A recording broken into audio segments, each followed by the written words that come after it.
I'm sorry I've been away from YouTube for a while.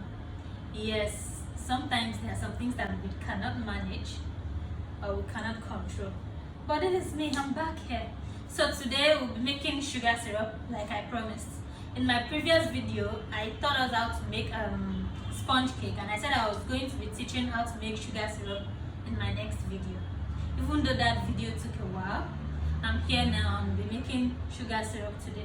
But before we begin, I want to ask, I still get a lot of people come to ask me where's the description box, or to tell me that they do not seem to be able to locate where the ingredients or the recipes and the complete measurements is. Even though I always state that in every video that you can get them in the description box. So I think what the problem is that a lot of people do not know where the description box is. So what I want to ask today is, do you think I should start putting the recipes and the measurements in the comment section, or I should stick with the description box? So whichever one you prefer, please let me know in the comment section. Are you team description box or you are team comment section? So I want to know that. Please, I would love you to drop me a comment on whichever one you prefer. So without further ado, let's make sugar syrup. So to make sugar syrup, we only need two ingredients. We need sugar and we need water. So that's the only two things we need in order to make sugar syrup. So it means that the amount of sugar syrup that you are going to make depends on the quantity or the amount of cake that you are trying to use the sugar syrup for. But today I'll only be making this sugar syrup for demonstration purposes, so I won't be making much. So I'll be making just 1 cup of sugar and 1 cup of water. To make sugar syrup, all you have to do is to get equal parts of sugar to water. So what I mean is, if for instance, like I'll be doing today, I'm using 1 cup of sugar, it means that I would also be using 1 cup of water. So that's just, it means if you are doing 2 cups of sugar, you're doing 2 cups of water. If you are doing half cup of sugar, you're doing half cup of water. That's just what it is. I'll be pouring my sugar into my saucepan, and I'll be adding my 1 cup of water, room temperature water, please. And I'll just be sprinkling that on the water. So what we just want to do is to boil this. We'll boil this until all of the sugar is completely melted. Once you see that all of the sugar has melted completely, we'll take it off the heat and allow it to cool down. Then we are going to use it on our cake. So that's just what we want to do. Boil your sugar and water, allow it to cool down, and then you use. So if you like, if you are going to be using your sugar syrup for a chocolate cake, you can decide to add a chocolate flavor to your sugar syrup. Some people like to do it before they boil, but for me, I prefer to add my flavor after it must have boiled and it has cooled down. At the point where I'm ready to put it on my cake, that is when I add my flavor. So sometimes some people had, for chocolate cake, some people had cocoa powder, and they boil cocoa powder together with this, and when it cools down, they add their chocolate flavor. Some people had any other flavor of choice just to enhance the flavor of your cake. So that's just what there is to sugar syrup. What I want to do now is to boil this, and I'll come back and show you how to apply it onto the cake. Don't go away.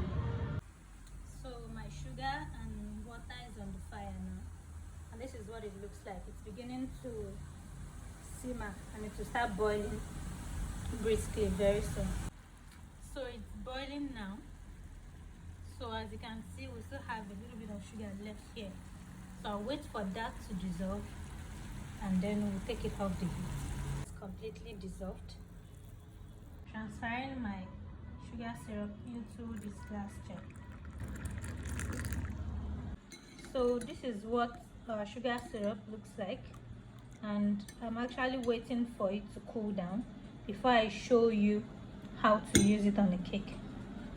So it is after this cools down that you can add any flavor of your choice if you want, and bear in mind that it doesn't mean that it is bad if you do not add flavor to it. It is just optional if you wish to add flavor to it, but adding the flavor to it is what I prefer, especially if I'm using it for a particular kind of cake. I like to add a flavor that kinds of complements the kind of cake that I'm using it for.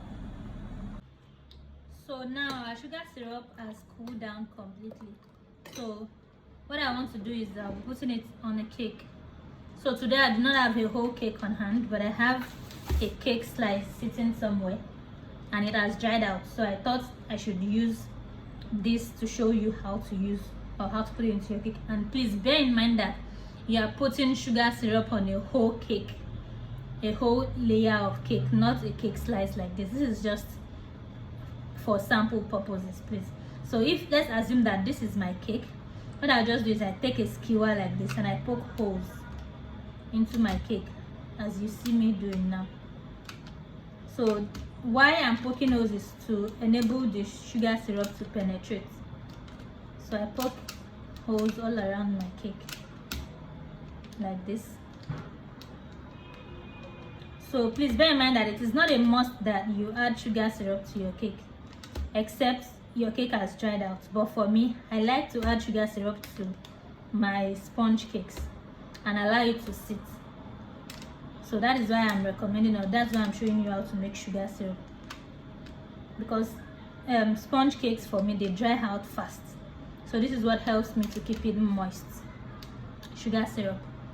So after poking holes like this, you can either use a spray bottle, you can use a bottle that has holes on top of it, or you can even use your spoon like I'm about to do now. So after poking holes on your cake, you gently take your sugar syrup and you spoon it onto it. You allow it soak. If you can see, you see that the sugar syrup is the cake is soaking up the sugar syrup. Please have it in mind that a little goes a long way. Too much of everything is bad. You don't want to do too much. And please, you should know that it is not only sponge cakes that you can use sugar syrup for. You can use it for butter-based cakes like this one that I'm doing here, or even your oil-based cakes. Just bear in mind that the amount you'll be using for your oil-based cake or your butter-based cake will be lesser than the amount that you're using for your sponge cake. Reason is because sponge cakes are foam cakes and they can absorb more liquid compared to other kind of cakes. So let me say, for instance, if I'm using 1 tablespoon, this is an example for a butter-based cake or oil-based cakes. It means that I'll be doing 2 tablespoons for a sponge cake. Do we get that? So after you've added sugar syrup to your cake like this, what you're going to do is to set it aside and allow it to sit for a while. This is to enable the cake soak up the syrup properly. So for me, I do minimum of 2 hours, or sometimes if I'm even in a hurry, what I do is after adding the sugar syrup, I just assemble my cake and decorate, because I know that by the time it gets to where it is going to, that is the cake, it would have had enough time to sit and sugar syrup would have been able to circulate properly, that even when they are consuming it, they will not know. So like I said, too much of everything is bad. You want to be careful when adding sugar syrup to your cakes. You don't want to do too much. So that's that about it today. Look at the cake that I added sugar syrup. So I'll let this sit until apart from sponge cake, you can use sugar syrup if your cake has dried out. Maybe you mistakenly allowed it to stay too long in the oven, or when you brought it out of the oven, you left it out for too long and it dried out. You can also use sugar syrup to revive your cake, or to bring back the moisture into your cake. So that's that about that for today. If you enjoyed this video, you already know now, don't forget to like, comment, and please share my video.